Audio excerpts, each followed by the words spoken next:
Buenos días, esta es mi 70ª presentación. Bienvenidos. Antes de empezar, quisiera pedir disculpas por la pasada presentación. Cuando ya estaba subida al internet, noté que tenía varios lapsus lingües. Eso es problema mío, no de mi investigación. Tengo problemas con la memoria corta. La organización de algo hablado se me hace difícil y en ocasiones se cometen esos lapsus lingües. Y repito la grabación varias veces, pero si no le fallo en una parte, le fallo en otra y ya no puedo esperar perfección. Yo espero que ustedes sean indulgentes con mi defecto, porque después de todo ustedes no me están juzgando a mí y a mis enfermedades, sino que están juzgando la teoría. Entonces, ya dicho eso, tengo que decir que un sobrino mío me pasó a su hija de 12 años, Miriamcita, y me pidió la niña que le explicara cómo es que una mariposa monarca regresa de Canadá a México si nunca ha hecho ese viaje.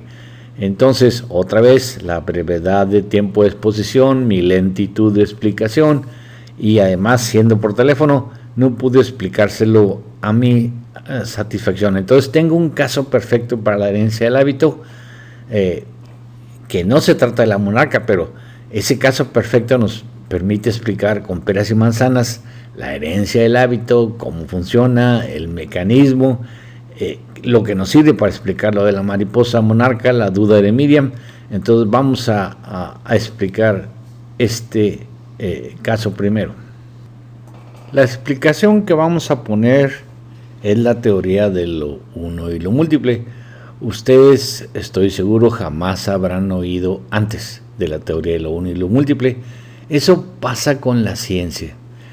La ciencia es el arte de querer conocer por conocer. Esa es la filosofía.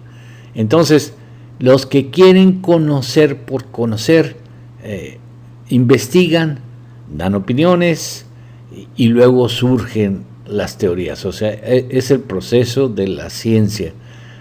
Como dice Adam Sedgwick, el maestro de Darwin, primero es agrupar los casos, clasificar los casos para tener alguna idea de lo que de lo que pueden significar, y luego después elaborar teorías que con la esperanza de terminar en leyes. Eso es la ciencia, pero se necesita un grupo de gente que sepa para hacer teorías, agruparlos y aceptar las leyes.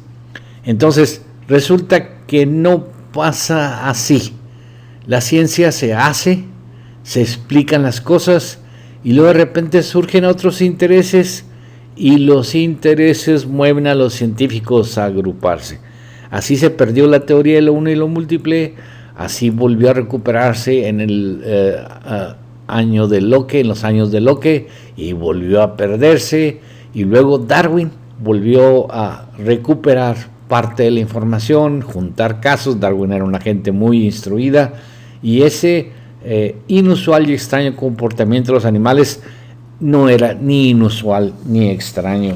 Darwin lo encontró en el Citaris y la Antófora, en el Ichneumónido y en muchos otros animales. O sea, Darwin agrupó los casos y logró explicarlos todos bajo la herencia del hábito. Pero al rato, otra gente, Huxley, le dio a la ciencia otro giro. Ahora se trataba de meter una ciencia compatible con la religión, y todos los casos juntados por Darwin se pierden, porque ahora todo es religión y Dios organizando las cosas, y luego llegan las teorías mutacionistas y otra vez Dios organizando las mutaciones. El chiste de la ciencia no era saber por saber, sino explicar de una manera que los demás entendieran y además que le conviniera al Estado. Eso ya es un dogma.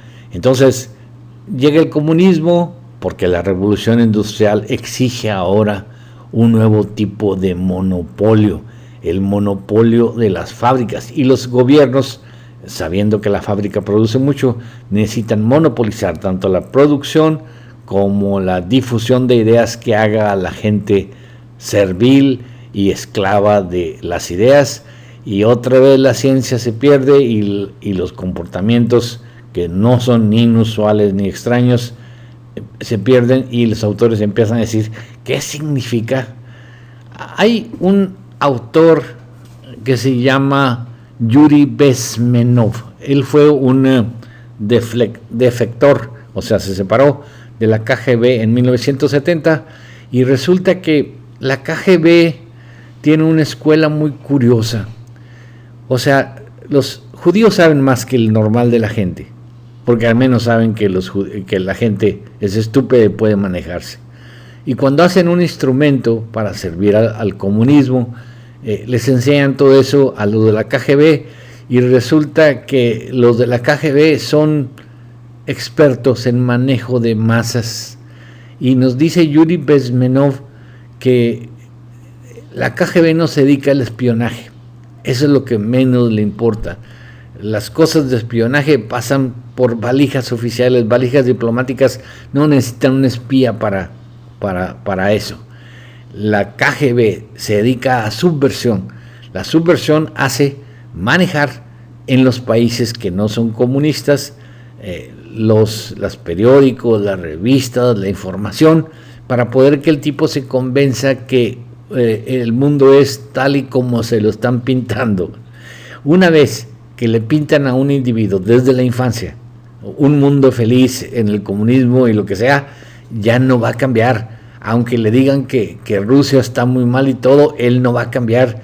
Es increíble lo tosudos que somos nosotros para cambiar nuestros pensamientos una vez que ya nos metieron desde la infancia cómo son las cosas.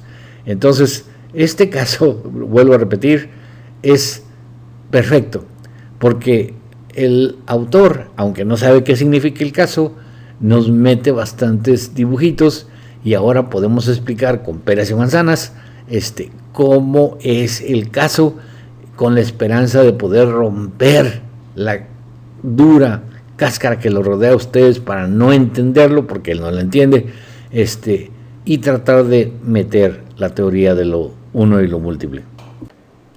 En un desierto californiano, así nada más lo mencionan en el video, tenemos este insecto, cantárida o mosca española. La hembra, cuando va a poner sus huevos, hace una zanjita en la arena, pero observen, la zanja está cerca de un tallo vegetal. Aquí se ve mejor la zanjita que está cavando. La hembra pone entonces los huevos en el fondo del hoyo. Una vez que la cantárida pone sus huevos en la zanja, se aleja y no se vuelve a ocupar de ellos nunca. A esa profundidad, 3 o 4 centímetros, las condiciones son ideales, ni demasiado frío, ni demasiado calor. Ahora, por esta foto, antes había dicho nada más el autor que era un desierto californiano, pero me doy cuenta que tiene que ser la Baja California, porque estas costas no están en la Alta California. Después de 6 semanas, los huevos eclosionan y salen las larvas. Las larvas son muy blanditas, todavía sus defensas contra el sol, la capa de quitina, lo que las cubre, no se desarrolla. Entonces, huyendo del piso quemante, todas las larvas se agrupan en los tallos. Eso también quiere decir que la madre tuvo cuidado de ponerlos cerca de tallos vegetales. Una vez en la planta, las larvas suben en tropel hasta la punta más alta del tallo. Diríamos que ahí donde son más visibles y se agrupan. Ahorita veremos por qué se agrupan. Cuando llegan a lo más alto del tallo se aglomeran. Eso sirve para protegerse del sol, o sea, hay una razón de la aglomeración, pero aparte eso, secundariamente, concentra su olor. Ya en la cumbre del tallo, la masa se comporta como los pingüinos. Se mueve constantemente, acomodándose para estar estable, sobre todo la temperatura. Durante el día, sobre todo en la parte de arriba donde le da el sol, está muy caliente y las larvas tienen que estar emigrando constantemente hacia abajo, hacia las partes más frías de día. De noche, en las partes más frías, que serían la superficie, las larvas tienen que estar emigrando al centro y otras larvas a la superficie para poder resistir el frío.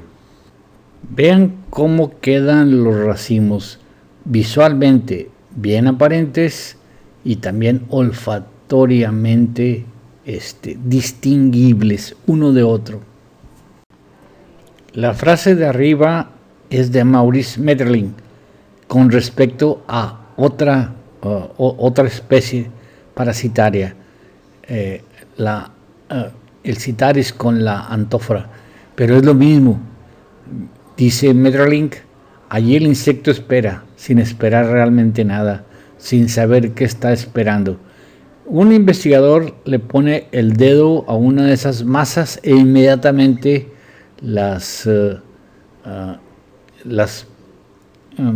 larvas saltan sobre el dedo. No saben distinguir. Ellos siempre viven a la cuestión probabilística. Es muy poco probable que un humano llegue y les ponga el dedo, pero ellos tienen ya el instinto de saltar sobre lo que los toque. Entonces, por supuesto, las larvas que saltan sobre un dedo humano, pues van a ser con un solo ganchazo mandadas otra vez a la tierra y ahí morirán.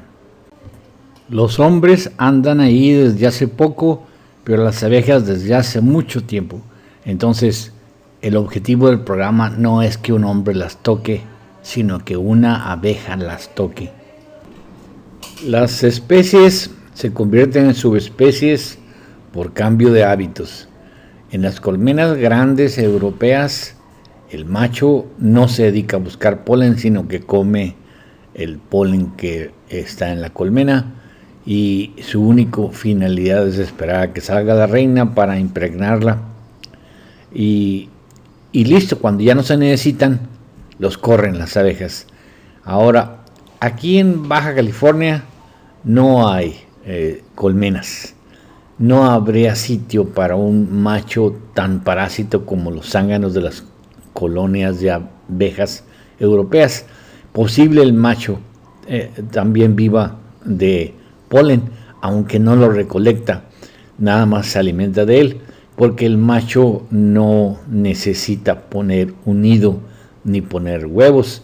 Entonces la hembra sí, la hembra visita las flores en busca de polen para llevarlo a su nido. Esta es una hembra, como no se nota mucho le puse una flechita que regresa a su nido con sus patas cargadas de polen. Aquí vemos a la abeja en posición apretada, patas hacia abajo, depositando polen en el fondo del nido. Eso amarillo que se ve en la parte inferior de la abeja es el polen.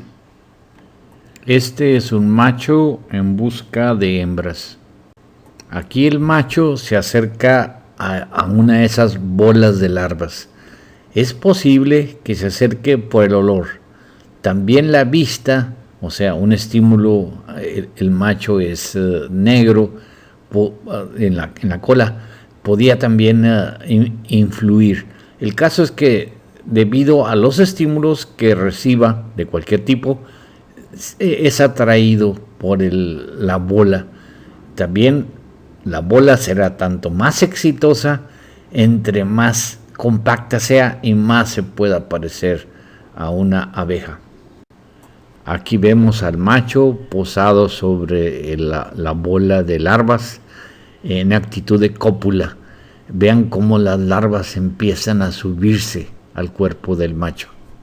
Después el macho, satisfecho o como sea, trata de escaparse de la bola de larvas, pero vean cómo prácticamente se acabó la bola. Hace esfuerzos desesperados, y eso porque las larvas lo están reteniendo. Hasta que al fin todo está calculado. La fuerza del macho es suficiente para apartarse de la bola de larvas. Si las fotos son borrosas, se debe seguramente a problemas con la técnica. O sea, el macho se está moviendo, el tallo se está moviendo. No estamos hablando aquí de un experimentador del National Geographic o de la BBC, que tienen enormes equipos para poder filmar todo en cámara lenta y cosas así, sino más bien de un equipo interesado, pero no con muchos elementos para fotografías perfectas.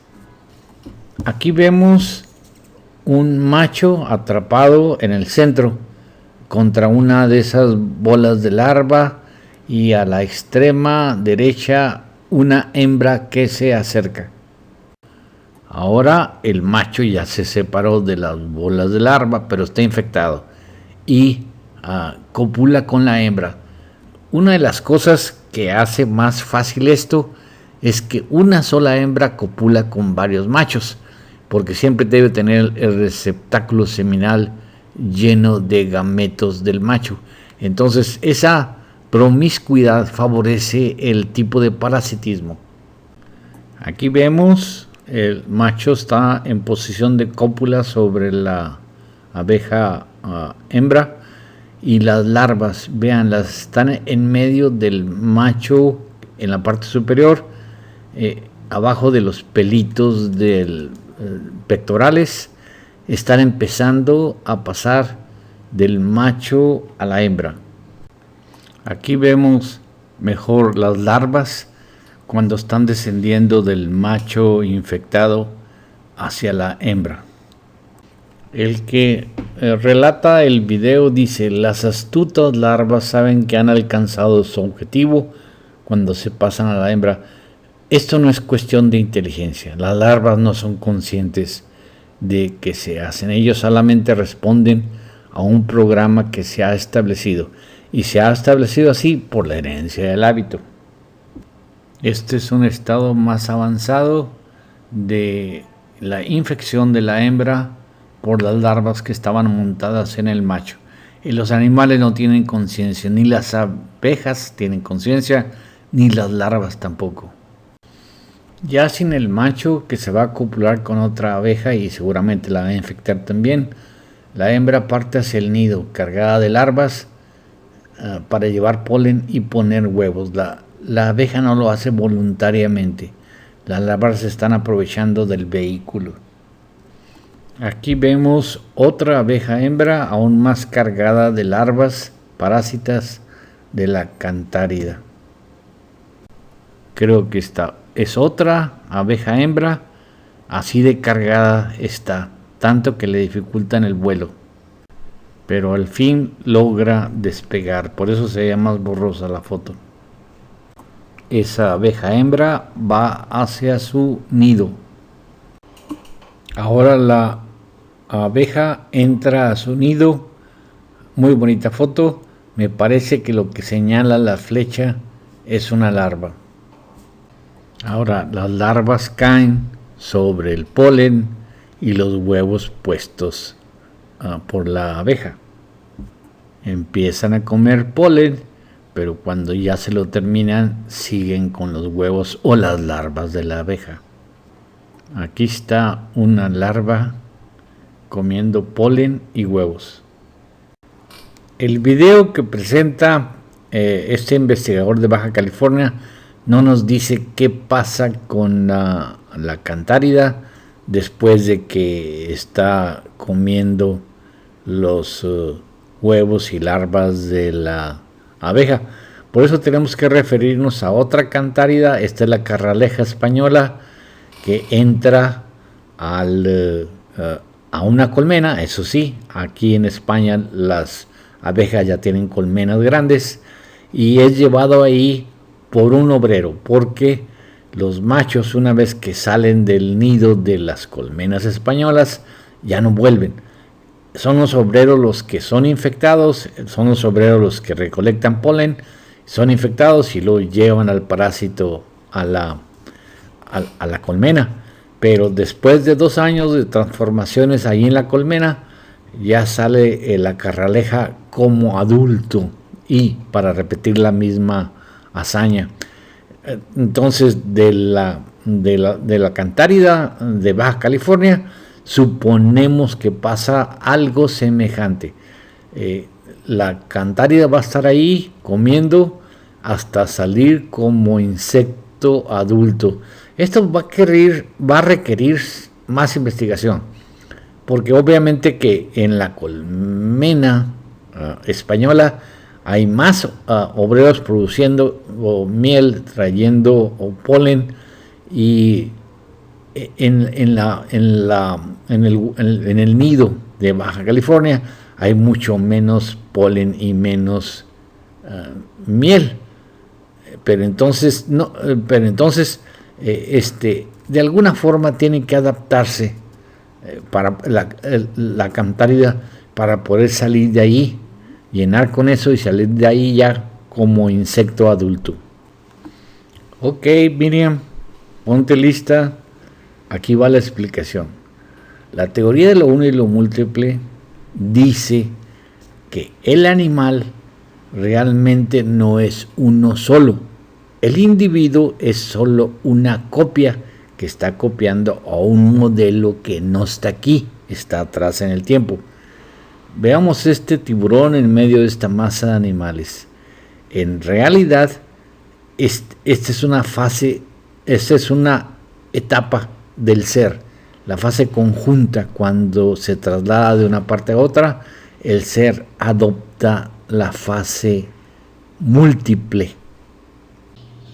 El que la fase múltiple es solo aparente lo muestra bien el rape. Es un animal abismal que tiene enormes mandíbulas, entonces vive en la oscuridad del fondo del mar, y su único modo de localizar presas o ser localizado por el macho a la hembra es mediante una luz que emite, que le sirve de anzuelo para pescar. Entonces el caso es que el macho, una vez parido, no tiene aparato digestivo, y su único modo de vida es morder a una hembra, funcionarse con ella hasta quedar de él 2 gónadas pegadas a la hembra. Así, o sea, los sexos se reproducen, se forman y se vuelven a pegar. Este es un grupo de estorninos viajando. Vean, no son muchos, son uno solo, una sola mente y una sola conciencia que los maneja a todos. Estos también son estorninos en diferentes formaciones, todos los hemos visto. Bueno, pues la teoría de lo uno y lo mucho dice que no son muchos, es uno. Por eso digo yo que el pensar, o sea, esto ya se dijo antes, o sea, la mente no puede estar localizada dentro de un cerebro individual, cuando que miles de individuos pueden actuar como si todos fuesen una sola mente. Eso también se aplica a la monarca. Su pensamiento, o sea, tú te preguntas, ¿cómo puede volver hacia al mismo sitio donde estuvo, a Michoacán, desde Canadá, si nunca ha hecho ese viaje? Ahora, piensa que esa mente de la monarca, porque tiene un modo de percibir objetos, eso ya es mente, aunque no tenga realmente cerebro, tiene nomás un ganglio. Entonces, si la mente puede ser una y muchas, eso no nada más se refleja en el espacio, sino también en el tiempo. Si la mariposa es una y muchas a lo largo de toda su especie, todas las subespecies, y si la monarca sabe lo que hizo la otra monarca que le precedió, entonces es obvio que la monarca puede utilizar su memoria, la memoria de la otra gente que sí hizo ese viaje, para poder hacer el viaje nuevamente. Ahora fíjate lo que dice Charles Darwin en un cuaderno de diciembre 31 del 838. Si tomásemos en serio la herencia del hábito, o sea, la herencia del hábito quiere decir que lo que haga una generación durante el bastante número de veces se hereda, entonces veríamos el nacimiento de los instintos. Generación tras generación van agregándose los hábitos que se convierten en instintos mediante una lenta acumulación de hábitos exitosos cuyo límite no alcanzó a ver.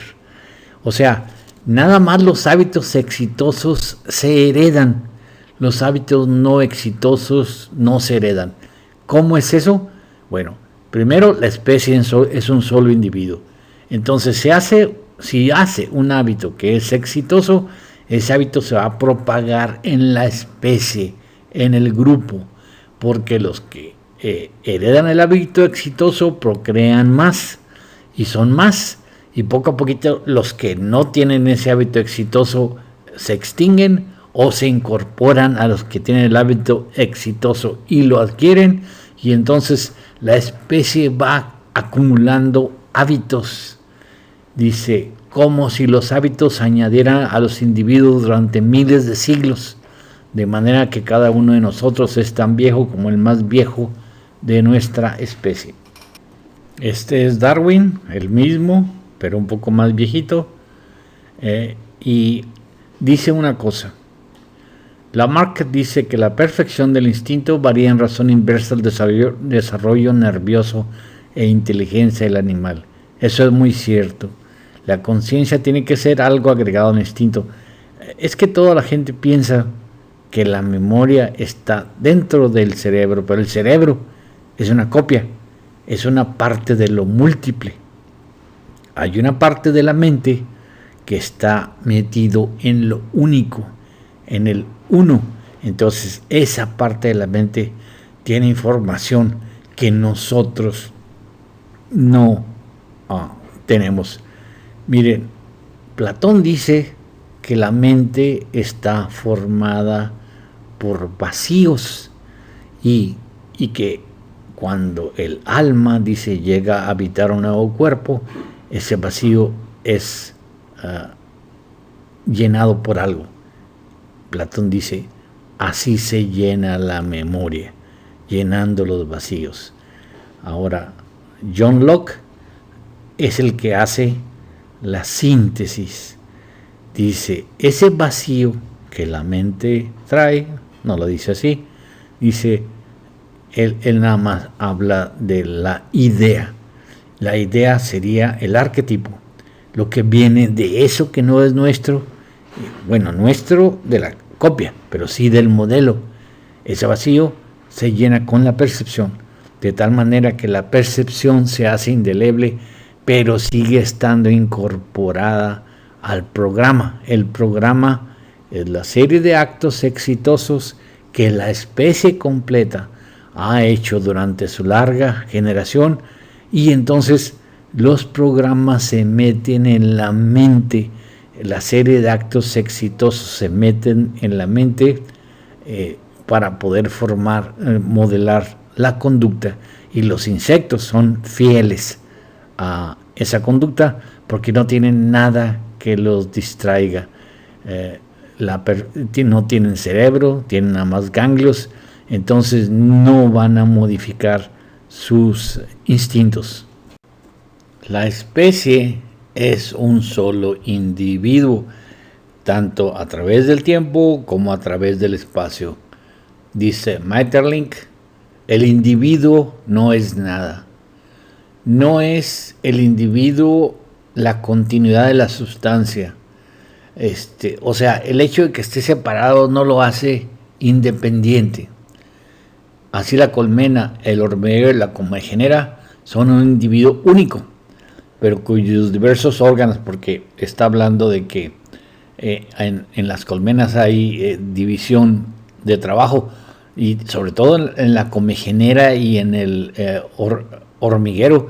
Ahí hay aparentemente órganos reproductores, la reina, órganos digestivos, que son obreras colgando del techo para poder guardar miel para los obreros, y órganos exteriores, el obrero.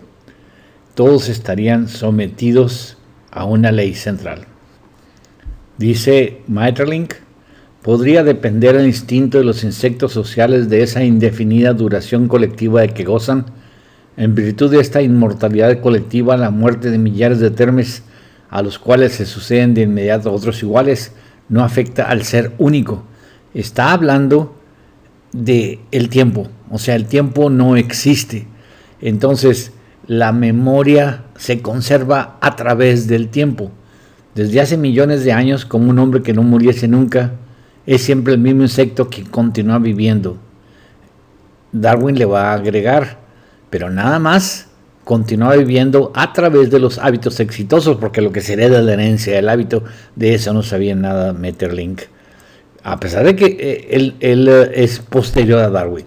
Por consiguiente, ninguna de las experiencias de este insecto se pueden perder. Las experiencias positivas, las que condujeron a un fin útil, puesto que no hay una interrupción de su existencia, ni jamás se experimenta división o desaparición de recuerdos útiles, no inútiles, sino que subsiste una memoria única que no ha dejado de funcionar y descentralizar todas las adquisiciones mentales. Aquí vemos cómo está dividida la ciencia. Maeterlinck es posterior a Darwin y sin embargo no sabe nada sobre la herencia del hábito. Y Darwin es posterior a Locke y sin embargo cuando busca un mecanismo para el hábito heredado no puede dar con él. A pesar de que Darwin estuvo en la misma universidad, pero no en la misma escuela en que estuvieron los platónicos de Cambridge. Aquí están unas hormigas están hechas para su función. O sea, es como Lamarck dice, la función crea al órgano y la necesidad crea la función.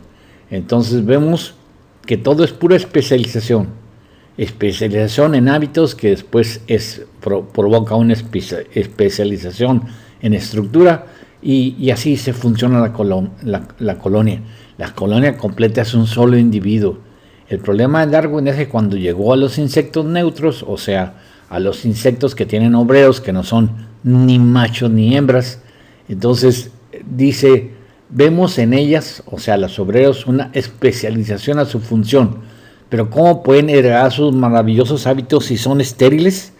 Ahí nada más la reina y el zángano, o sea, digamos el macho sexuado, procrean, los demás no procrean. Pero entonces la teoría de lo uno y lo múltiple nos dice que de todas maneras siguen siendo un individuo único. Vemos un tapador de una hormiga que tapa cavidades en contra de otras hormigas o algún tipo de parásito. Vean cómo está hecho, es como un mazo perfectamente adaptado a la cavidad. Y vemos hormigas colgantes que tienen miel para que los obreros cansados chupen de esa miel. Ese es el estómago de la comunidad. La herencia del hábito es algo incontrovertible, o sea, hay muchos casos, pero recordemos, la teoría la que guía la observación, entonces esos casos no los vemos. ¿Por qué? Porque la teoría actual dice que son las mutaciones las que provocan los cambios, y las mutaciones nunca han logrado, desde 1860, que fue la primera vez que se propuso por Huxley, nunca han logrado tener un solo caso que las pruebe, de que una mutación provoca cambios competitivos, o sea, cambios que le permiten al animal sobrevivir por sobre los demás. Casi en todos los casos, prácticamente en todos los casos, hasta ahorita 100% de los casos, una mutación provoca una enfermedad. Entonces dice Darwin, pero no conozco caso mejor para probar el hábito heredado que las hormigas esclavistas. Resulta que las hormigas esclavistas están especializadas como especie completa. O sea, sí, hemos visto que en una especie los miembros se especializan. Pues aquí tenemos a una especie que la hormiga se especializa como especie. O sea, la hormiga es obvio que tuvo que haber nacido por una hormiga que era capaz de mantenerse, procrear, etcétera, y luego después adoptó el hábito de atacar a otras hormigas y hacer esclavas. Pero en este caso, ya la hormiga esclavista ya está tan adaptada a tener esclavas que ya no sabe alimentarse. Si ustedes ponen 20 hormigas esclavistas y con una comida abundante y no le ponen una esclava, se mueren de hambre. Son incapaces de comer por sí mismas y de cuidar los huevos. Apenas le ponen una esclava que usa sus instintos para alimentar a los obreros y a la reina, o sea, nada más que nace en el lugar equivocado.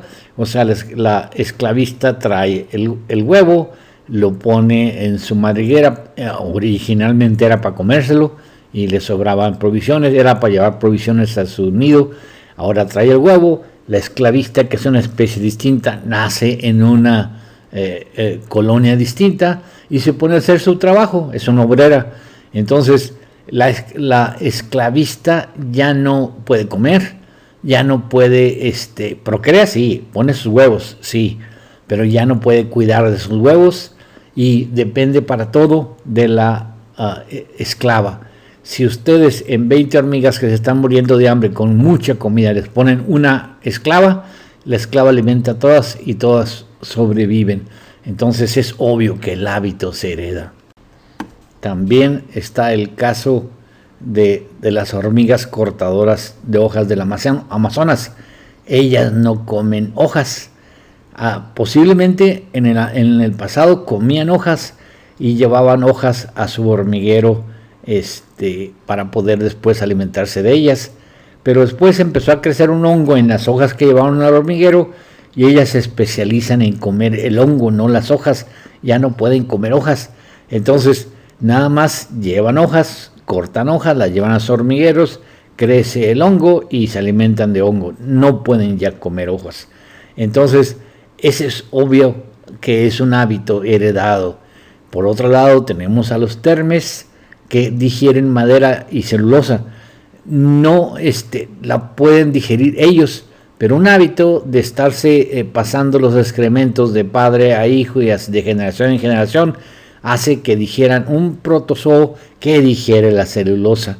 Entonces, si no tuviera ese hábito de lamerse la cola, ellos ya hubieran desaparecido. Dice Darwin, el hábito omnipotente es a lo que debe todo animal su existencia. Un nuevo hábito es la forma más rápida de adaptar al animal a su medio, y si eso se heredara, eso explicaría los instintos. Por más que quiso Darwin, a pesar de que la teoría de él era selección natural, que no la publicó primero él, porque la publicó primero Wallace, y Darwin nada más fue, copartícipe porque Wallace le envió el trabajo para que Darwin lo publicara. Entonces, la selección natural la publicó primero Wallace, no Darwin. Y él dice, bueno, pues aunque un naturalista joven ya ha publicado el hecho de que las especies cambian, no por eso va a decir, o sea, me falta a mí explicar cómo cambian. Y el cómo cambian es la herencia del hábito, pero cuando buscó el mecanismo de la herencia del hábito no lo halló por ningún lado y entonces fracasó. Sin embargo, ya mucho tiempo antes había sido propuesto por Locke. Primero, Locke dice que el infinito en su intención original es atribuible al espacio, la duración y los números. Las series infinitas son aquellas que poseen partes y que son capaces de aumentar o disminuir por adición o sustracción de sus partes. Esas series son absurdas e inexistentes. El espacio no existe, el tiempo no existe. Es fácil ver lo absurdo de los números al infinito, pero no es tan fácil de ver lo absurdo del espacio y el tiempo llevados al infinito. Pero en la segunda edición de su libro, que fue publicado, el libro en 1690 y la segunda edición en 1694, ya añade un capítulo sobre identidad personal. Ahí dice, sustancias diferentes, si participan de la misma conciencia, o sea, cuerpos diferentes, si participan de la misma memoria, están unidas en una sola persona, o sea, son un solo animal, de la misma manera que cuerpos distintos están unidos por la misma vida en un solo animal, cuya, podríamos decir, la colonia, cuerpos distintos están unidos por la misma vida en un solo animal, cuya identidad se preserva dentro de ese cambio de sustancias mediante la unidad de la vida continuada. Él no habla de Darwin es posterior, entonces no estamos, él está tratando de hablar de una hipotética sustancias distintas. Él no conoce los casos de los insectos, pero se aplica a lo de Darwin. Como la misma conciencia hace que un hombre sea el mismo para sí, o sea, recordar quiénes somos por recordando lo que hicimos, la identidad personal solo depende de eso, de una misma conciencia.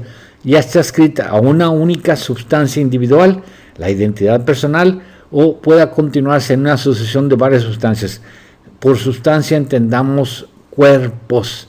Será el mismo yo hasta donde pueda extenderse la misma conciencia y las acciones. O sea, si recordamos los hábitos exitosos de los antepasados, no ahora vamos a recordar los hábitos no exitosos, porque los hábitos no exitosos conducen a la extinción del individuo y posiblemente a la extinción de la especie. Si conservamos el recuerdo de los hábitos exitosos, entonces vamos a repetir los hábitos exitosos porque somos el mismo animal. La pregunta es, en caso de que cambie la misma sustancia que piensa, ¿se puede seguir siendo la misma persona? En el caso de los animales, sí. En el caso del hombre, sí, pero no. Porque los animales no tienen cerebro, entonces la misma conciencia es instintiva, totalmente básica.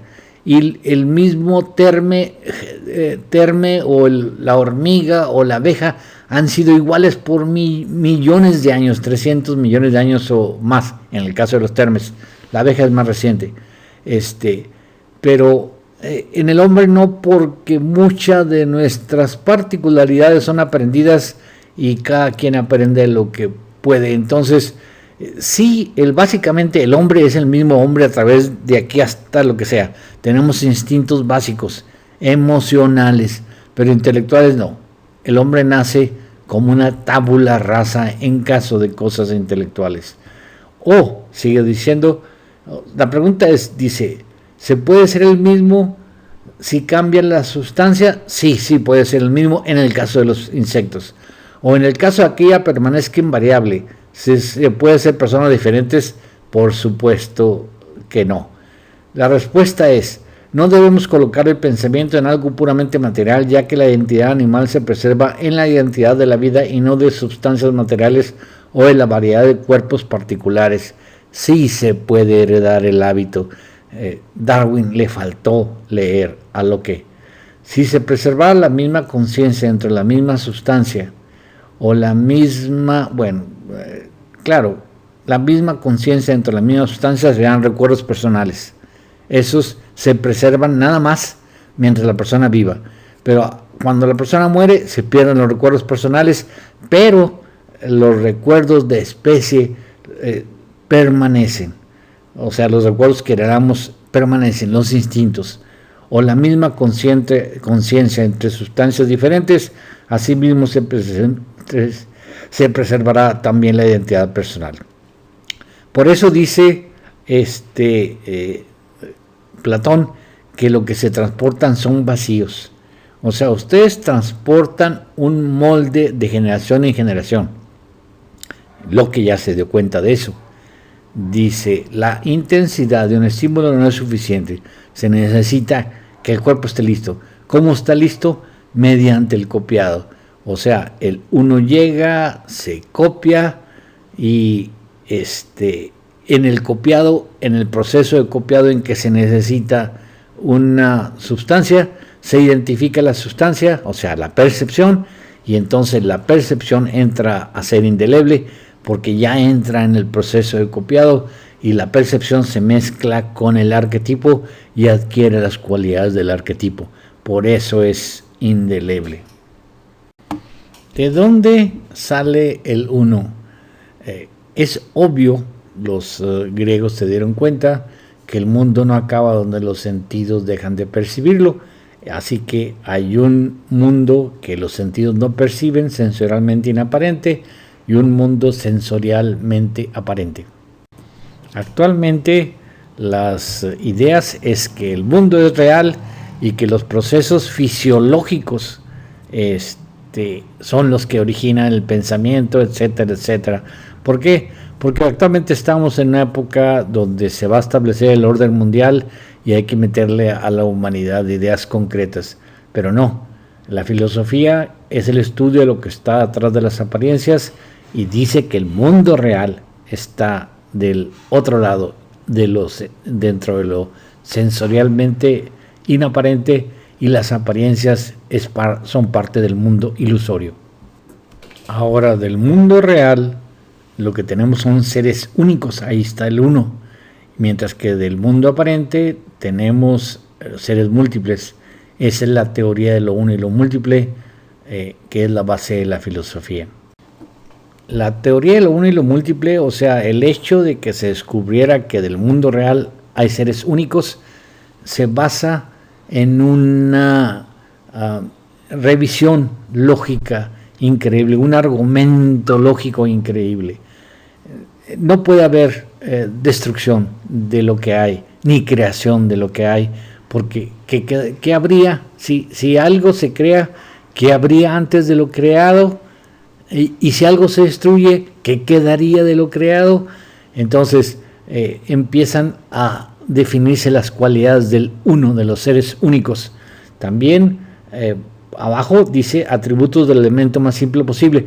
También se pueden buscar los atributos del elemento más simple posible en la búsqueda de lo que existe atrás de las apariencias. Miren, si nada se crea ni destruye, entonces lo que existe es a la izquierda es eterno. Ahora, si es eterno, no tiene principio ni tiene final, obvio. Si no tiene principio ni tiene final, entonces tiene una existencia completa, eterna, y tiene que ser perfecto, porque en la eternidad cualquier imperfección se hubiera arreglado. Si es perfecto y sin principio ni fin y eterno, entonces no puede tener cambios, porque el cambio ya equivaldría a que tiene imperfecciones y que se puede trabajar sin en las imperfecciones. Entonces no sería perfecto, no tendría ni principio ni sería eterno. Y si no tiene cambios, pues no tiene tiempo. O sea, lo principal de lo que se saca ni nada se crea ni destruye es que no tiene tiempo.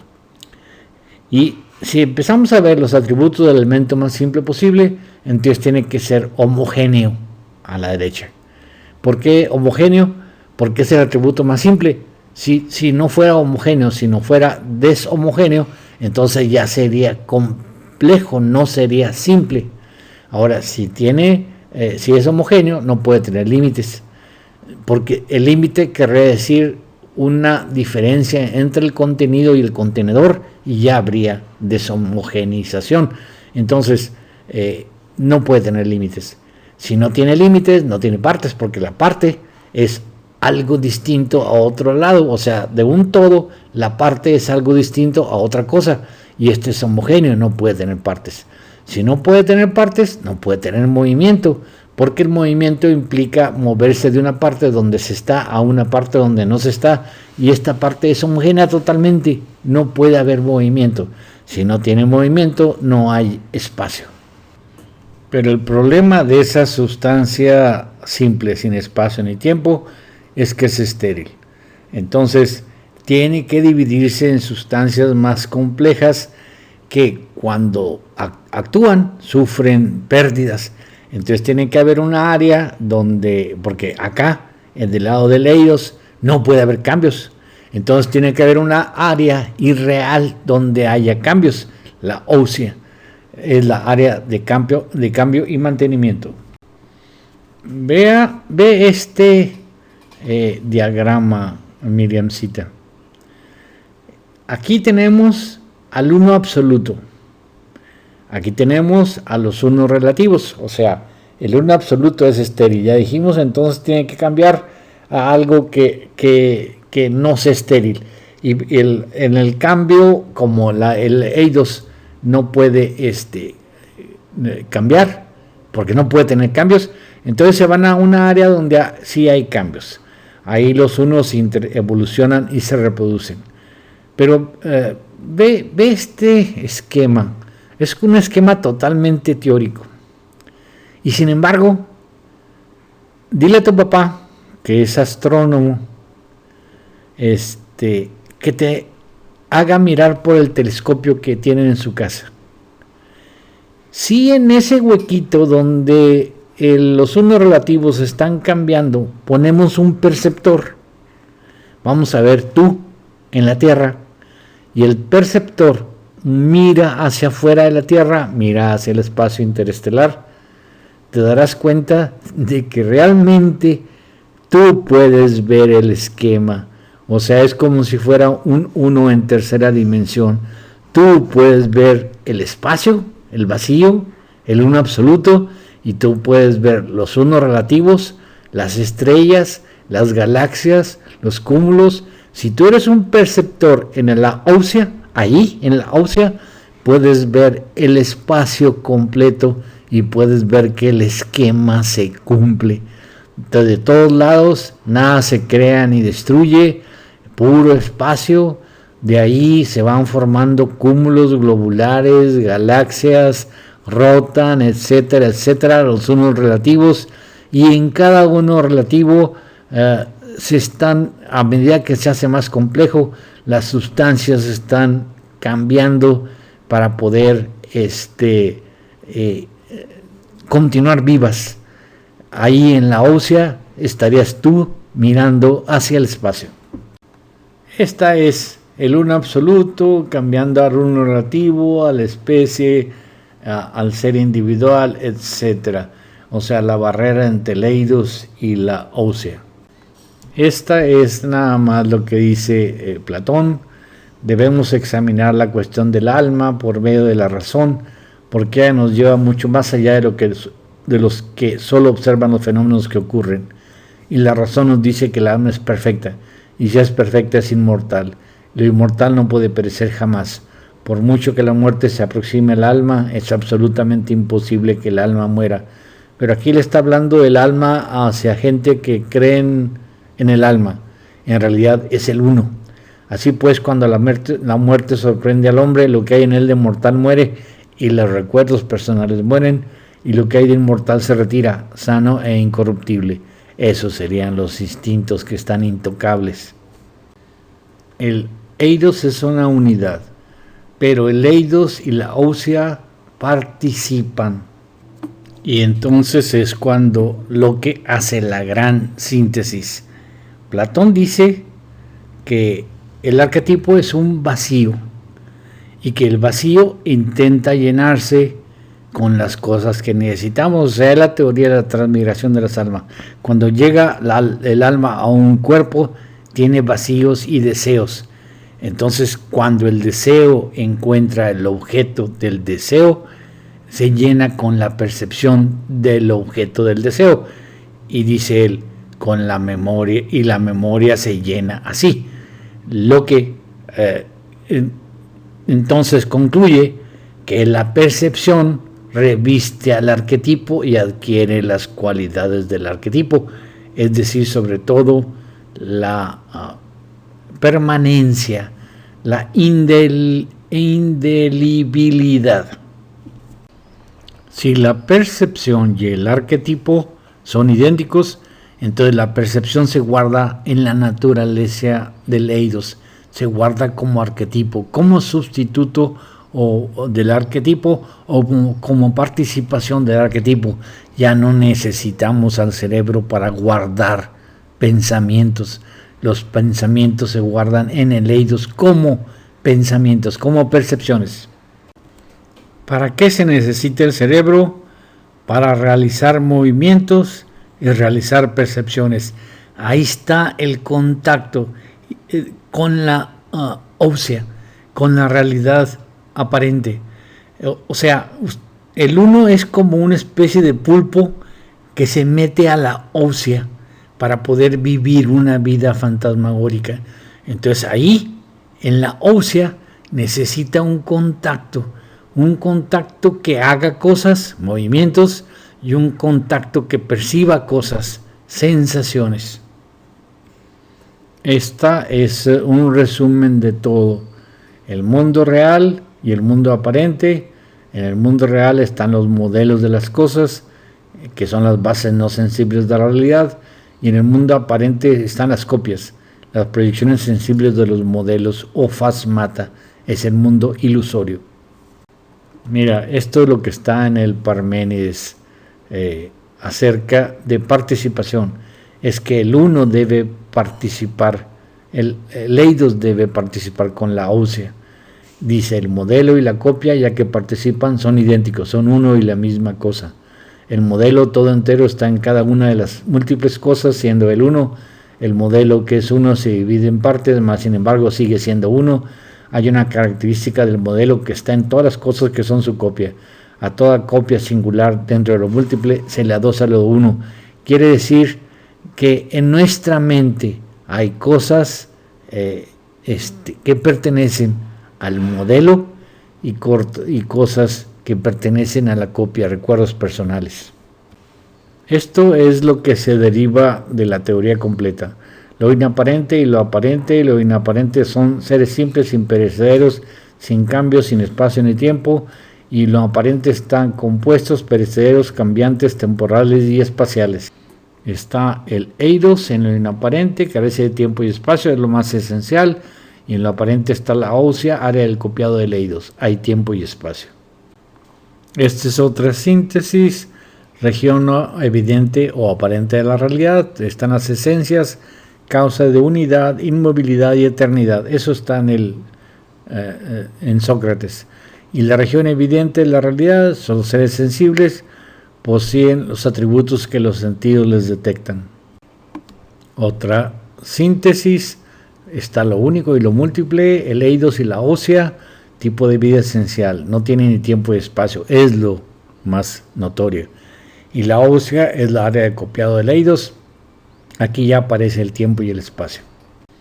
Ahora vamos a otra cosa, el copiado. O sea, ya por el simple hecho de decir que el modelo se refleja en la copia y la copia es una copia, o sea, eso implica el copiado. Lo que dice el estímulo por sí mismo no es suficiente. La mente tiene que estar preparada. ¿Y cómo se prepara la mente? Secuenciando el copiado. Y eso no es nada teórico, eso se descubrió desde Nico Tinbergen. Dice Nico, las avispas estaban programadas para un estímulo visual y solo después de recibir pueden reaccionar al olor. O sea, la percepción se da por etapas. Aunque entonces me parecía incomprensible, luego hallé que esta es una característica común de toda conducta instintiva, lo cual no ayuda a entenderlo, pero indica que es ley general. La percepción se da por etapas y se da en forma secuencial. La percepción, el objeto no porque esté ahí va a ser percibido, no, va a ser percibido cuando la mente esté lista, el programa esté listo. Este es Konrad Lorenz. Él hace que a una perra la sigan unos patitos. Si lo primero que ven los patos es a un hombre, en este caso Lorenz a la derecha, o a una perra, esto hará que la sigan como si fuera su mamá. O sea, esta diapositiva fue puesta muchas veces. No se pueden distinguir las ideas innatas, las que hacen los animales, y las adquiridas. O sea, son las mismas ideas simples que los animales, según esté listo el programa, captan el satisfactor del instinto. Y aquí está lo que dice Locke: las ideas innatas adquiridas por estar en el mismo sitio son iguales. Y luego dice Conrad Lorenz, una impronta es una laguna. Acuérdense de que Sócrates hablaba de un vacío en la cadena de instintos. Una vez que esa imagen ocupa esa laguna, ella nunca podrá ser olvidada. Es lo que dijimos. Si la percepción está en participación con el arquetipo, entonces no necesitamos un cerebro para guardar la percepción. Un animal sin cerebro puede, como una mariposa, puede guardar la percepción sin ningún problema, porque es parte del arquetipo. Estamos yendo hacia la explicación de la monarca. Miriam, ya sé que está pesada, pero no tengo otra manera de explicarla. Al final de cuentas acabamos en esto. El modelo que está del lado de Leidos se organiza como un programa. El modelo es el ser único, es el ser que se va a copiar. Ahora, la copia, pues el simple hecho de que sea copia quiere decir que hay un copiado. Entonces tiene que ser un copiado secuencial. El copiado se efectúa de acuerdo con el programa, la percepción se efectúa de acuerdo con el programa. Había dicho David Hume, si todo es coexistente, ¿quién organiza las series temporales? O sea, las series temporales de causa y efecto. Es el modelo que organiza las series temporales, porque si todo se da en el uno sin tiempo, ¿quién organiza la serie temporal? El modelo es el que lo da de una manera secuencial, en forma de un programa. Podemos decir de que el mundo exterior no existe. El programa lo va creando a medida que activa los receptores que van a estar actuando. A medida que un receptor actúa, busca un satisfactor en la ósea, entonces se graba ese satisfactor en el programa como idea simple, y luego sigue el siguiente estímulo o siguiente fase del programa que busca un estímulo específico para él y lo vuelve a captar, y luego sigue el siguiente fase del programa que busca otro satisfactor y lo vuelve a captar. Lo único que vemos es un programa desarrollándose, un autómata, un automatismo. No vemos un ser vivo que se está adaptando a un ambiente que existe de hecho allí afuera. Ahora, Miriam, suponte que tú seas una mariposa monarca. No por eso, por ser una mariposa, te liberas del programa. Entonces, en ti se está realizando el programa. Si el tiempo no existe, tú estás percibiendo como un mundo borroso. Por un lado está el mundo que percibió la mariposa anterior, y por otro lado estás recordando el mundo, estás percibiendo el mundo que estás percibiendo ahora. Entonces, entre tu mundo y el mundo de ella, nada más hay una cierta diferencia. Te vas adaptando a los cambios del mundo. Ahora surge una cordillera, ahora surge un plano, ahora ves esto, ahora ves lo otro.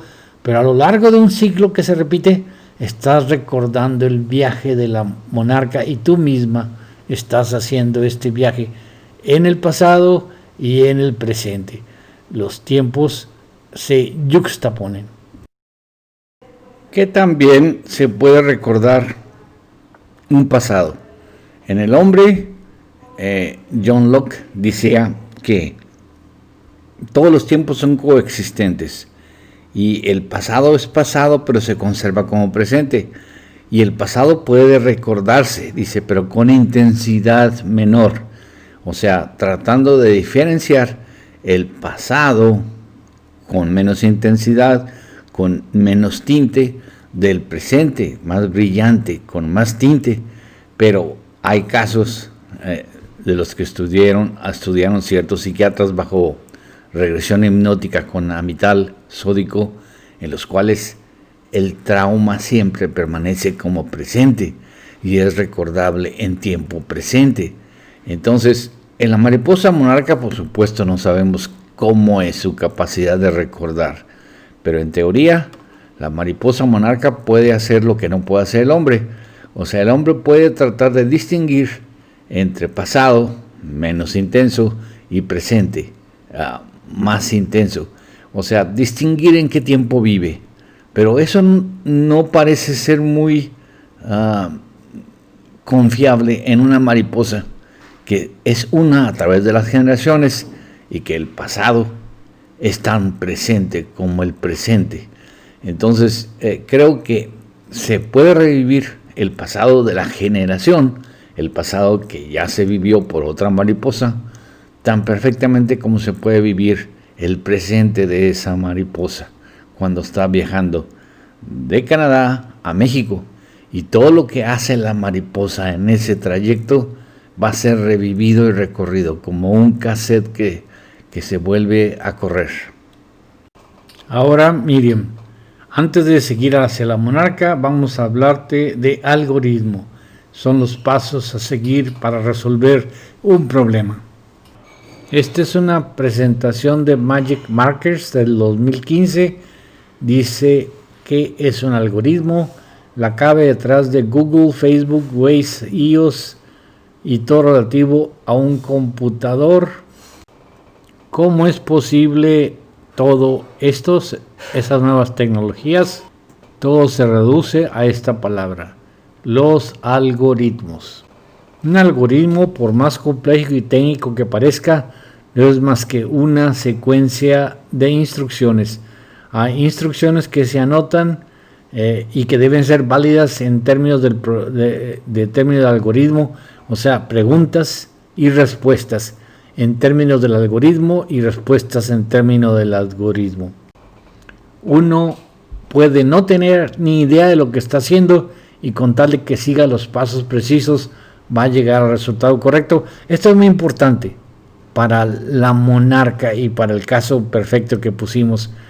No se necesita conciencia para crear un algoritmo. Y lo sorprendente es, si el animal es uno en el tiempo, entonces se pueden crear algoritmos con los actos exitosos de la especie.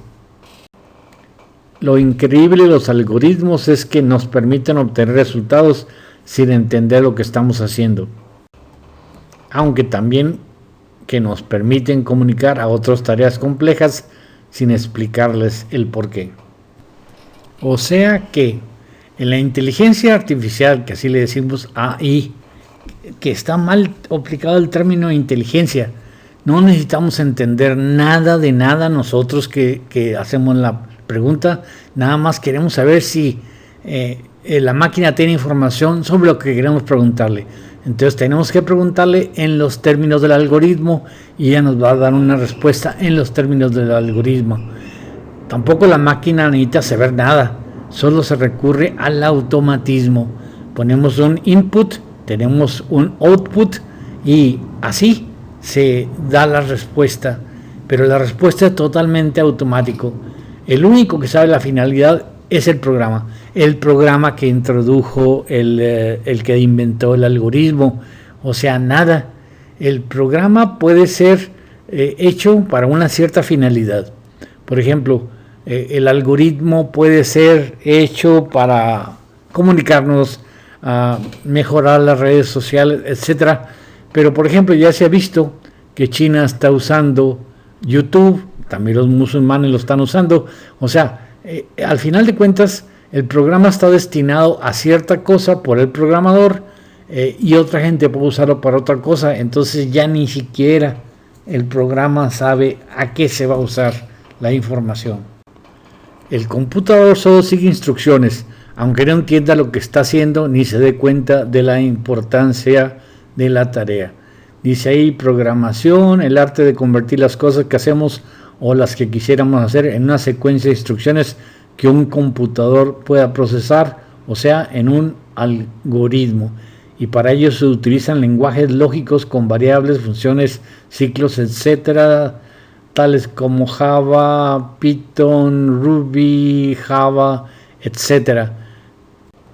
Y luego dice aquí una jalada: la evolución es también un algoritmo. El input es la materia, el output son todas las inmensas variaciones de organismo. No, entre el input y el output está el programa, o sea, el algoritmo. Sin embargo, no veo cómo entre la reproducción, el simple input y el resultado, o sea, las especies, por mutación se puede hacer un algoritmo. La mutación no puede ser algoritmo. Nada más entiendan el grado de estupidez de esta presentación. Se supone que el algoritmo son instrucciones, la mutación son desinstrucciones, o sea, al revés, la mutación no tiene nada que ver con instrucciones, tiene que ver nada más con acontecimientos al azar, y lo pone ahí selección natural. La selección natural no provoca variaciones, la selección natural elimina las variantes malas, pero es la herencia y el hábito las que provoca las variaciones adecuadas. Ya lo dijo Darwin, hay dos fuerzas en la naturaleza, una fuerza creativa, que es la herencia del hábito, crea hábitos, y una fuerza negativa, la selección natural, que simplemente se ocupa de destruir los hábitos que no son competitivos en la vida natural. Podrá hacer miles de especies de perros, pero no son competitivas. Esos perros van a fracasar apenas se enfrentan a la naturaleza, pero por mientras, por mutación se pueden producir, pero no originan la evolución. La evolución natural es por competencia. Aquí hay una respuesta mía a la idea del Magic. Dice, ¿en serio?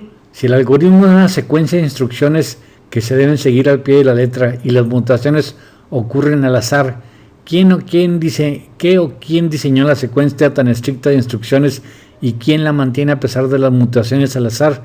La mutación al azar no son instrucciones, son precisamente desinstrucciones. Sigue el articulista de Magic Markers. Eso nos lleva a una situación incómoda de la historia. El que sigue instrucciones, el computador puede darse el lujo de no entender lo que está haciendo, pero el que diseña las instrucciones, el programador, tiene que tener un nivel de comprensión muy profundo.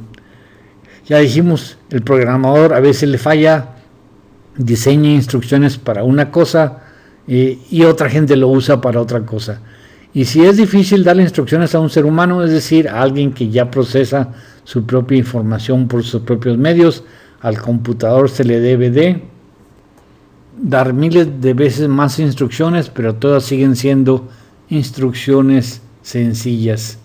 Miren, se le explica a la máquina todo lo que es el término tetera, new recipient, tetera, contenido, agua, etc. Un algoritmo es un conjunto de instrucciones, todas ellas sencillas, que modifican nuestra decisión sobre qué leer, a dónde ir, cómo llegar allí. Y dice, ¿y cómo se logra eso? A través de una serie de instrucciones, muchas, pero todas ellas sencillas. Un algoritmo nos permite automatizar las cosas, manipulándolas de una forma casi increíble y asombrosa. También pone en evidencia el modo en que interpretamos el mundo, ya que la evolución es también un algoritmo. Bueno, espérense. Ya había mencionado él que la evolución es un algoritmo. Ya dije yo que no es posible, porque las mutaciones no son una serie de instrucciones, sino de desinstrucciones. Pero en cierta forma hay un algoritmo que se usa para evolucionar, pero hay una cosa que no está aquí en Magic Markers, porque dice ahí, la evolución es también un algoritmo, y luego abajo dice, ¿por dónde nos lleva ese camino? No, el camino no nos lleva a ningún lado.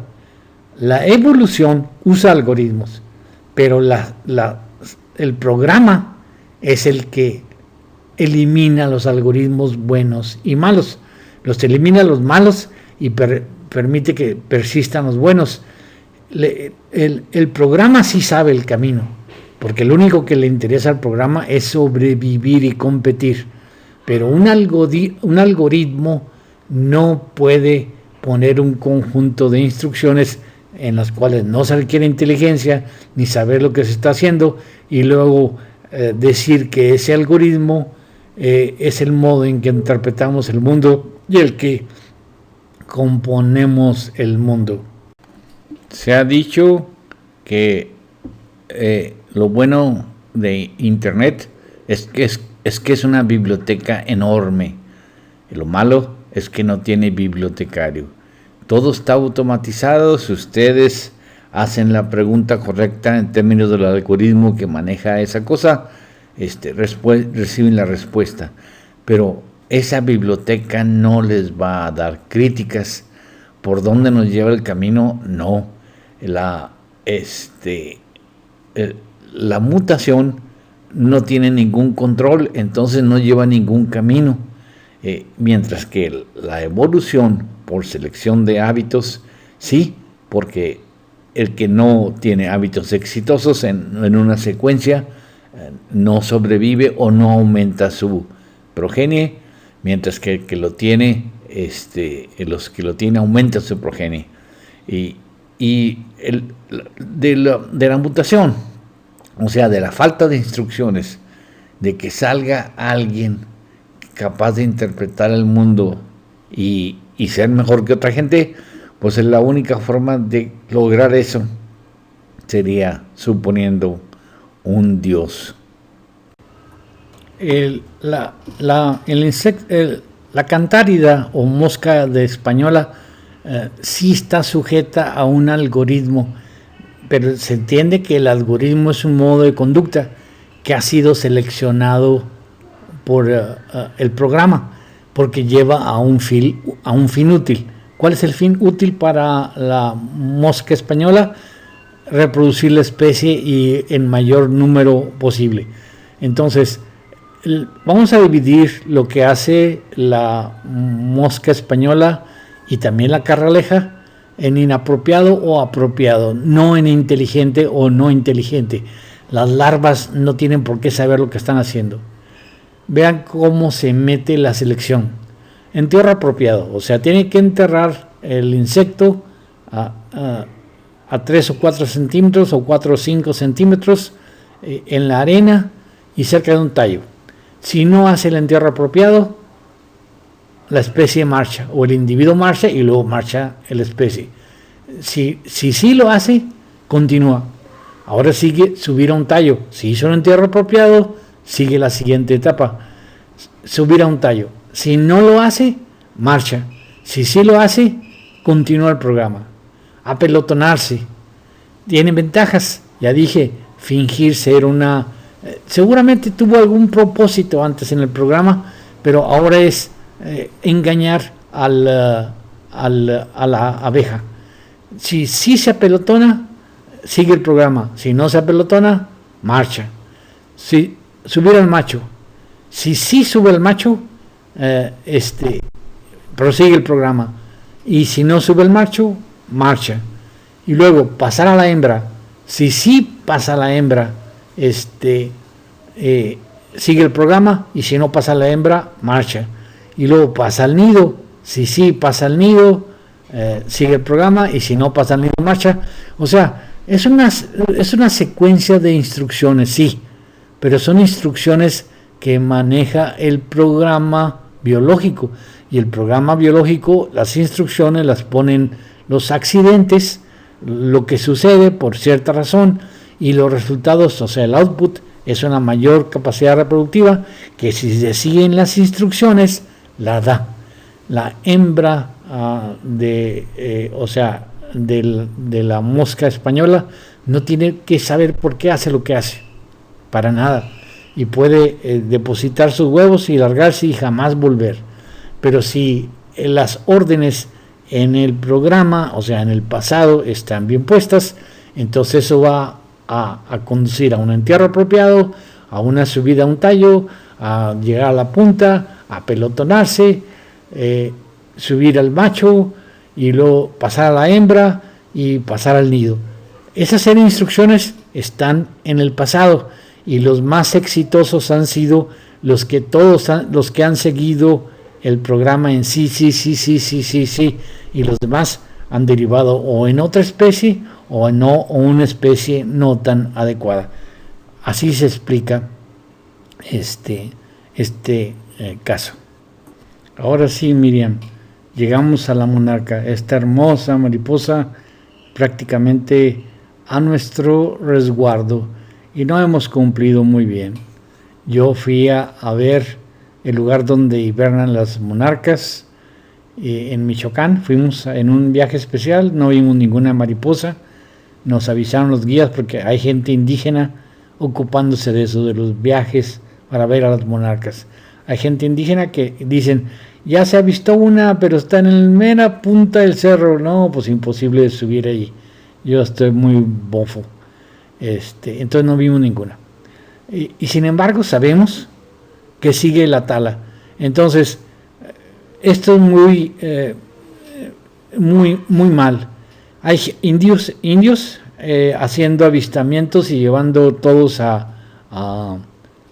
ver las mariposas, y así ganan su dinero. Y hay otros indios talando árboles.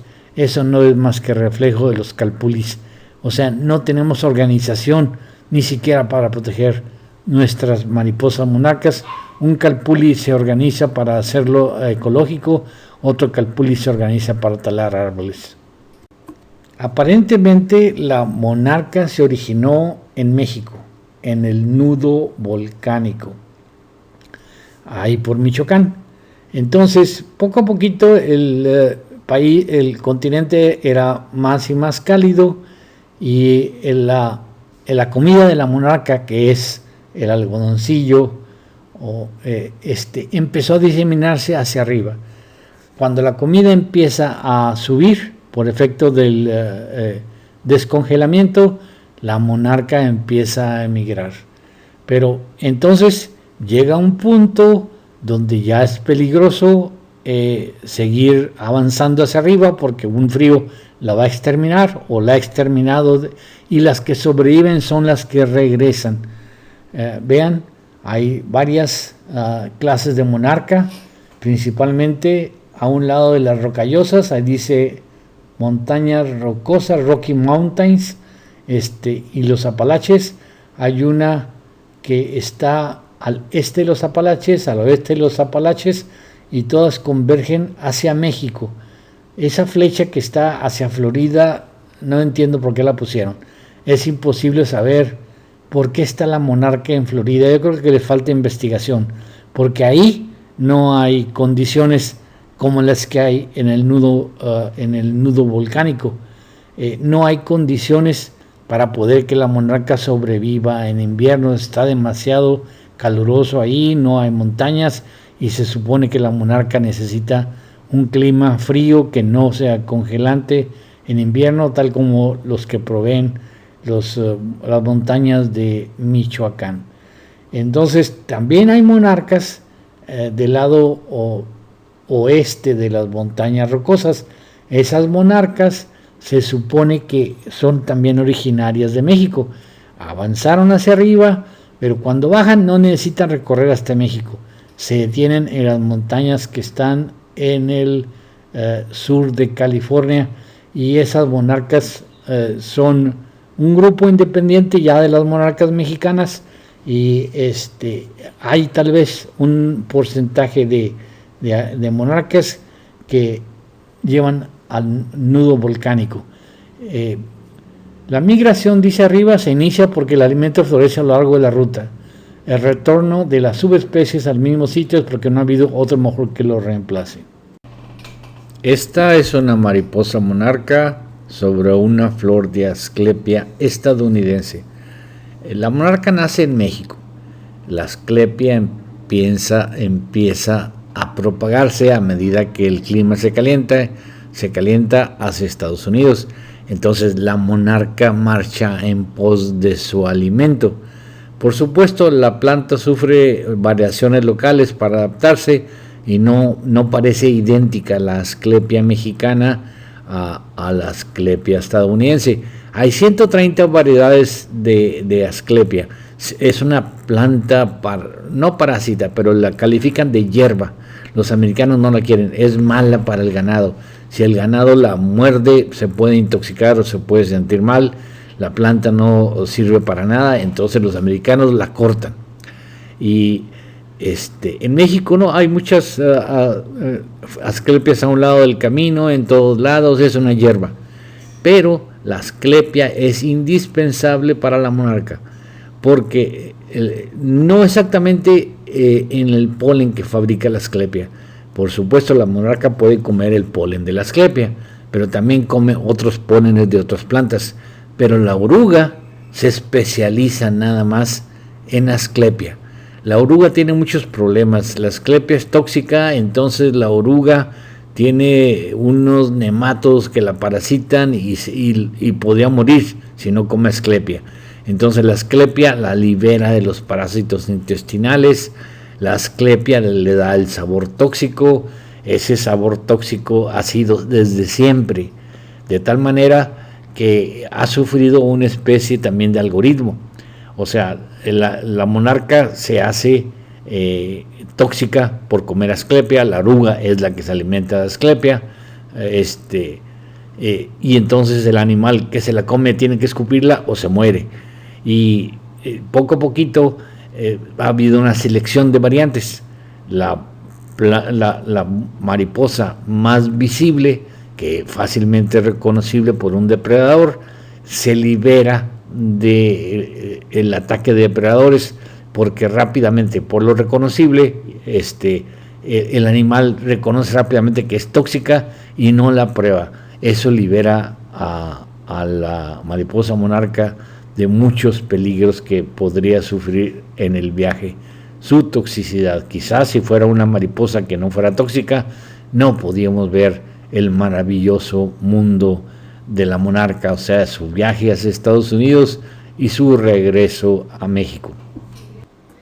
Aquí está una asclepia estadounidense con una monarca ya poniendo al huevecillo que va a generar una larva abajo de la asclepia. Esa larva nada más puede comer asclepias. Aquí está la asclepia mexicana, le dicen algodoncillo porque cuando ya madura forma esos como algodoncitos que están ahí.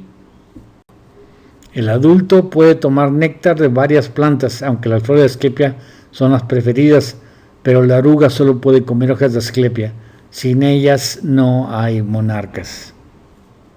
Aquí está el capullo, abajo de una asclepia estadounidense. Miren, aquí está un dibujo muy antiguo que yo tengo acerca de las mariposas monarcas. Como dije, la mayoría de ellas, el 90% de las que viajan por la vertiente al este de las Rocallosas y al oeste de las Apalaches, y algunas también al este de las Apalaches, llegan a México.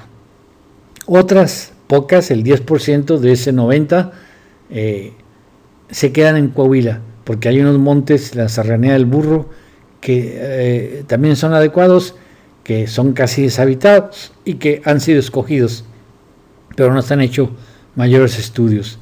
La monarca depende de gente que le estudie, gente americana que le estudie. Los mexicanos, a pesar de tener la monarca aquí, en sus propias narices, nunca descubrieron la monarca. Solo sabían que había mariposas arriba y nada. Ciclo de vida, estudio, cero. Entonces, más o menos en febrero y marzo salen las monarcas de México. Se necesitan más o menos 2 puestas para llegar a Canadá, entre abril y mayo y entre julio y agosto. De hecho, ya la tercera puesta que aquí dibujé ya se hace en Canadá. Es la mariposa septiembre-octubre.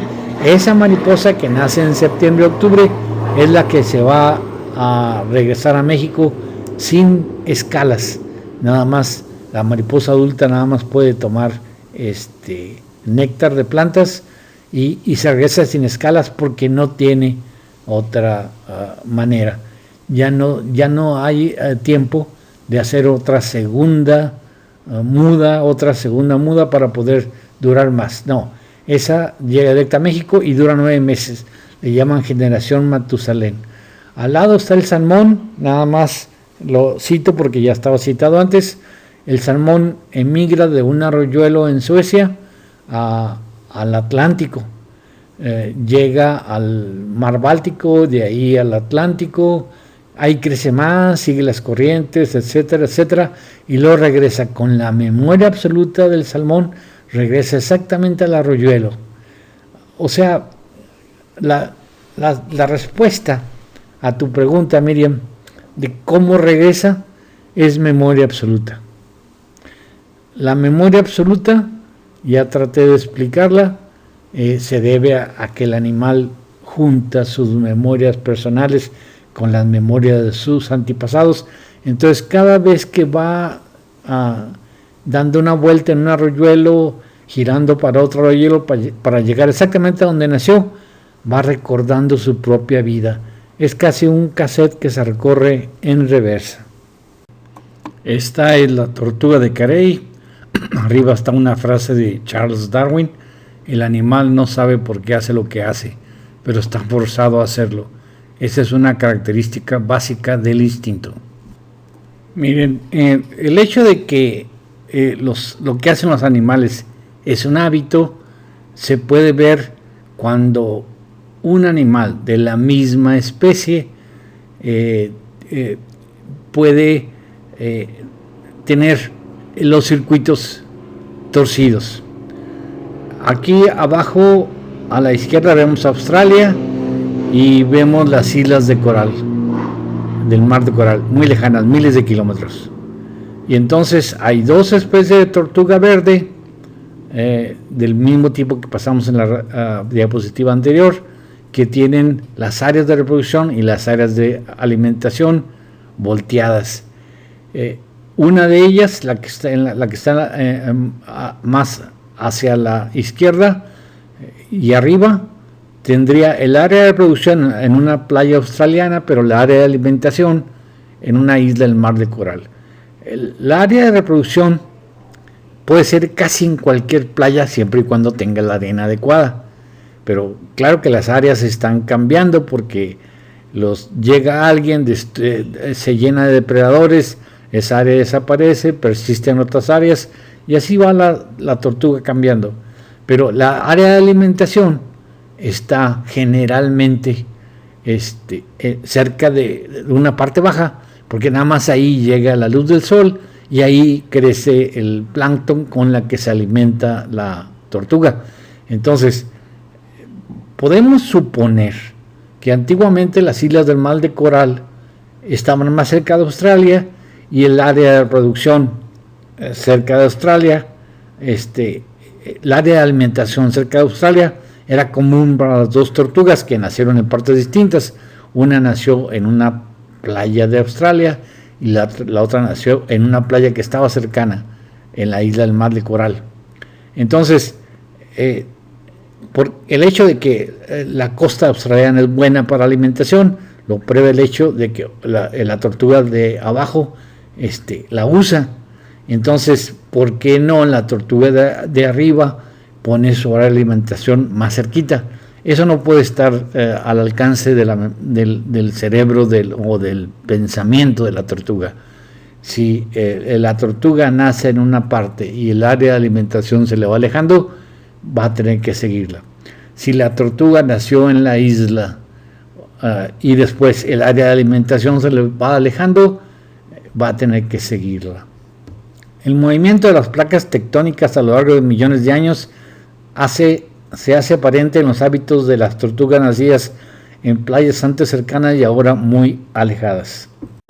Miren, estas son unas diapositivas del planeta mutante. ¿Y saben cómo se llama el capítulo? Una broma evolutiva. Dice, hay una necesidad, ellos no saben por qué, no saben que el animal es uno, del animal al volver al lugar donde nació, y esa tendencia persiste casi sin cambio a través de generaciones. Eso es cierto. Pero entonces ellos se preguntan, hey, el pingüino está hecho para nadar y el pingüino está hecho para andar en la nieve. Entonces, ¿por qué lo ponen al pingüino a escalar montañas?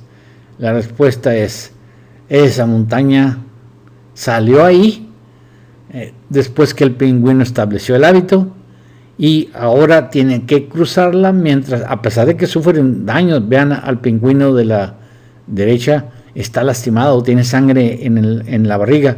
El bajar ese acantilado lo lastimó, pero ellos no hay ninguna broma.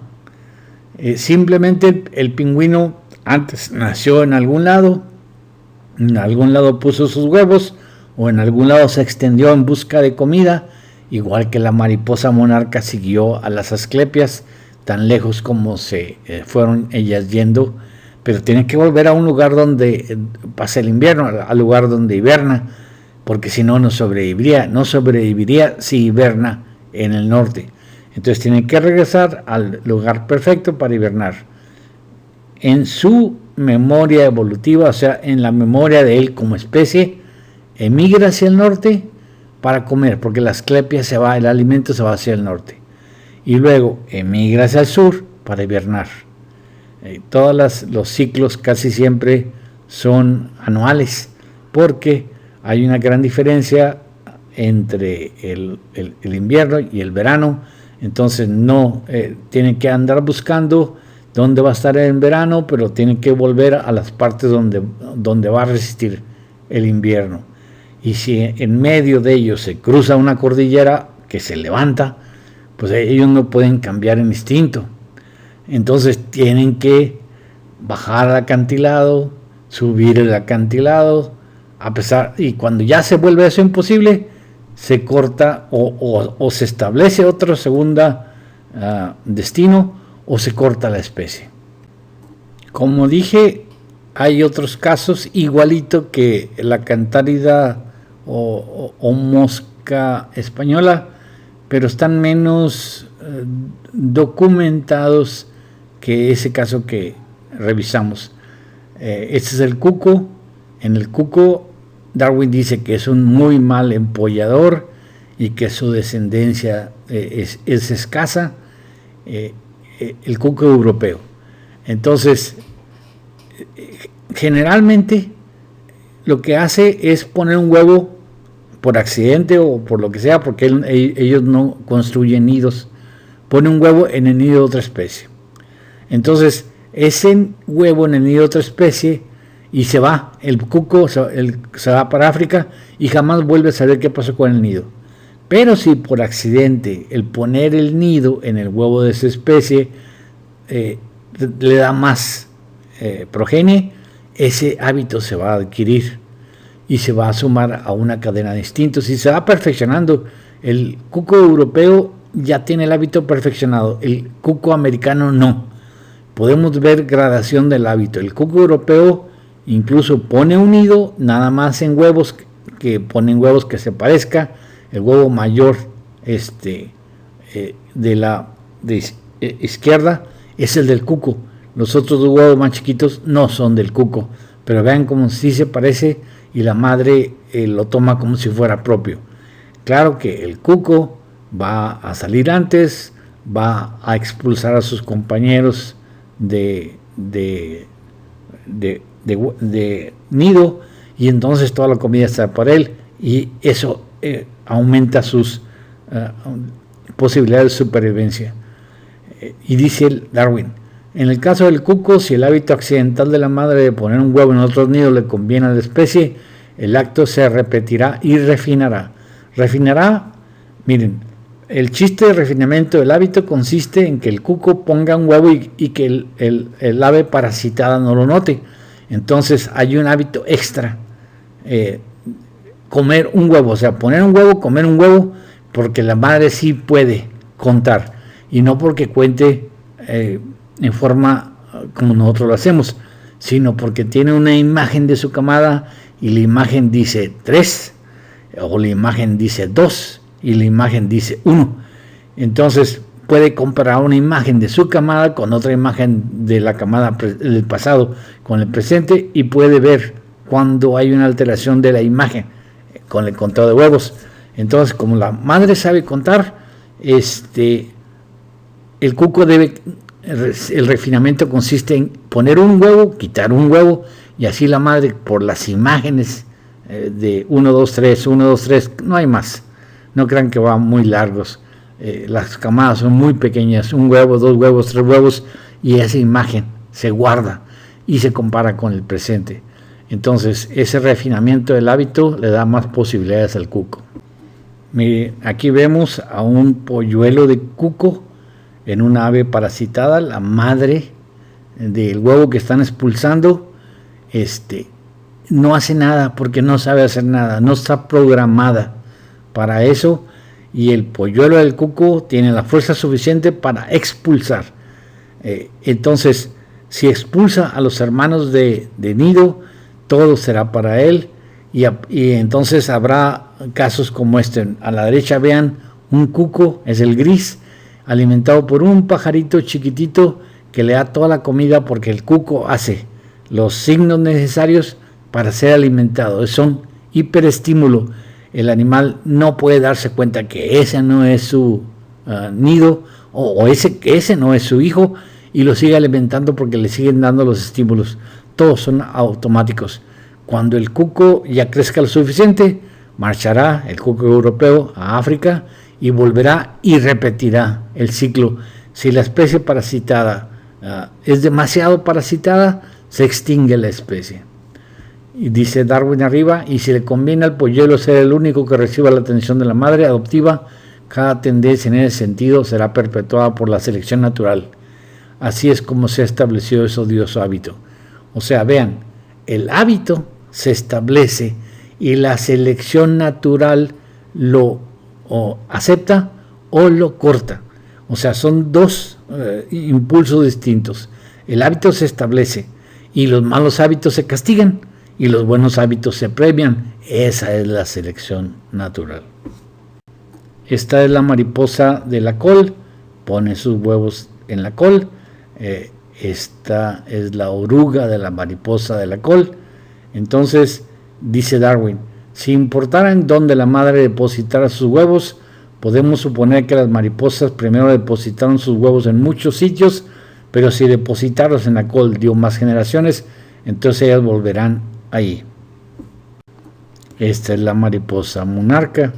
Vean a la derecha, esta es una monarca, y la izquierda no es monarca. Esta izquierda está tomando néctar de una flor, pero es idéntica a la monarca. ¿Cuál es la diferencia? Simplemente la monarca es tóxica y la izquierda no es. Entonces los animales han aprendido por experiencia propia, por hábito, a distinguir la monarca y evitar comérsela porque es tóxica. Entonces, otro animal que por pura chiripa se parece a la monarca, también será respetado por los depredadores. A eso se le llama mimetismo, pero no es un acto consciente. Dice Darwin, el desagradable sabor de unas presas se aprende mediante la experiencia y puede ser heredable. Eso explicaría el mimetismo, sin forzarnos a creer que el animal trata de imitar a otro. Dice Bergson, en el instinto todo es acción, una acción a ciegas, pero hacia un fin o un propósito determinado de antemano. ¿Cómo explicar su increíble precisión? García Morente, discípulo de Bergson, dice, tenemos que excluir de antemano todo tipo de conciencia. El animal no tiene conciencia de lo que hace. Ya explicamos cómo se produce. A la izquierda vemos el Citaris, es un insecto del mismo tipo que la mosca española. El Citaris, la hembra, pone sus huevos a la entrada de la galería de unas abejas llamadas antóforas. Entonces, Bergson dice que la larva del Citaris se pega a los machos de las antóforas. Ahí él no explica si la hembra también es parasitada directamente, sino que dice que el macho, las larvas se pegan a los pelos de la antófora del macho. Entonces, cuando hay el vuelo nupcial, durante el vuelo nupcial, las larvas se pasan a la hembra, que ya está fecundada, y la hembra es la que los mete a la hembra antófora, los mete a la colmena, y ahí completan el citare su ciclo vital y sale como insecto ya perfecto a volver a parasitar antóforas. Tenemos el Boophilus, que está en la tierra, nace exactamente como la mosca española, emerge, sube a un tallo, cuando pasa un animal de sangre caliente se le pega, allí se alimenta el animal de su piel, y después cuando está listo cae al suelo y repite el ciclo. Henry Fabre, dice Metterlink, dice que los insectos no tienen moral, no tendrán nada que se parezca a eso, pero el instinto sigue leyes inexorables. A la izquierda tenemos la hembra de la viuda negra, el macho. La hembra generalmente se come al macho. ¿Para qué necesita el macho? El macho nomás necesita copular con una viuda, y esto es lo que necesita hacer. En realidad, una vez que el macho logra copular con una viuda, la viuda dará cientos de huevecitos. Entonces el macho es disponible, o sea, descartable, y la viuda se lo puede comer sin modificar a la especie. A la derecha vemos a un escorpión. Los hijos se comen a la mamá. Si lo que importa es la descendencia, entonces el acto de que los hijos se comen a la mamá aumenta el promedio o sea, aumenta las posibilidades de que los hijos crezcan bien, y aumentan los números de la especie. La especie es un solo animal. Pérdidas, ganancias se tienen que contabilizar por hijos que puedan tener viables. No se pueden contabilizar con muertes de uno o de otro de los padres. Aquí vemos al Cerceris. El Cerceris parasita, es una avispa, parasita a otras avispas. Está la homófila, que es una avispa, y vean cómo el Cerceris, la homófila, está escogiendo una piedrecilla para disimular su hoyo. ¿Por qué necesita disimular su hoyo de nido? Porque si no, otro depredador como el Cerceris la localiza y pone huevos sobre sus larvas y sus huevos, exactamente como lo haría la mosca española. Dice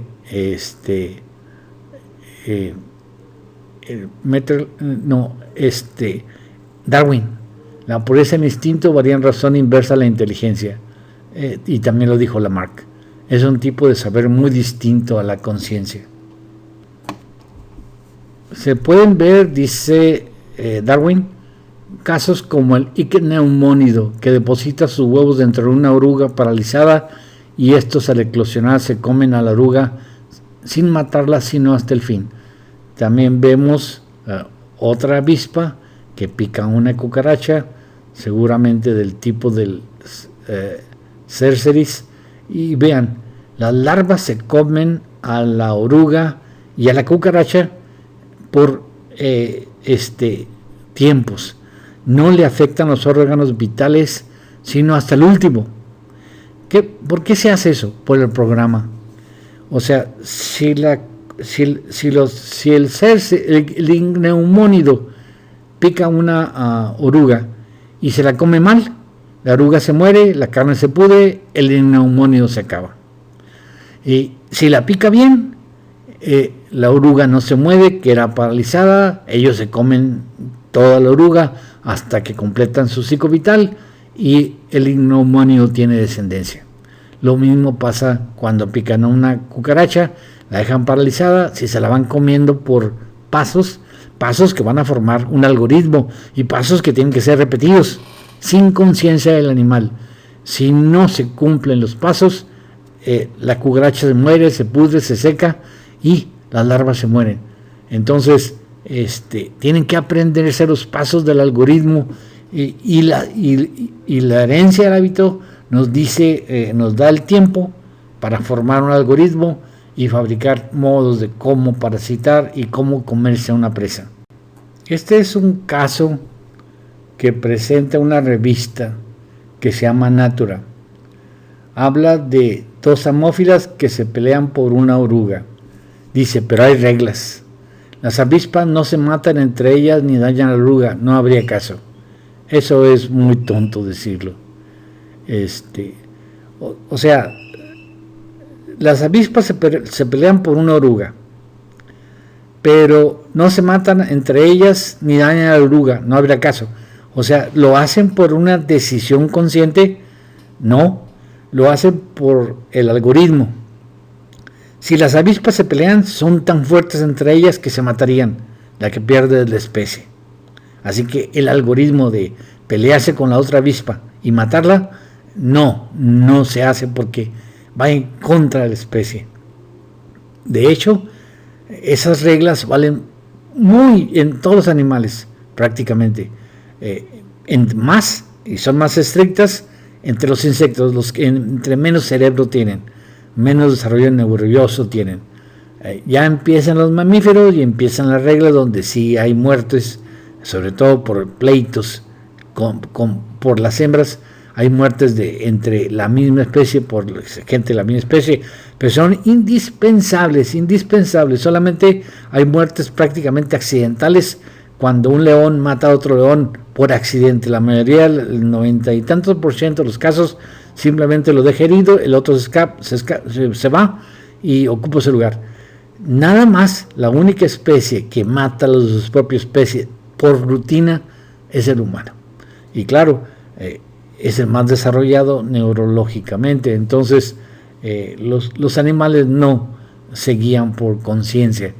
Vemos a la derecha una mantis, también la hembra se va a comer al macho, ya le mochó a la cabeza, y sin embargo el macho sigue depositando esperma, aún sin cabeza.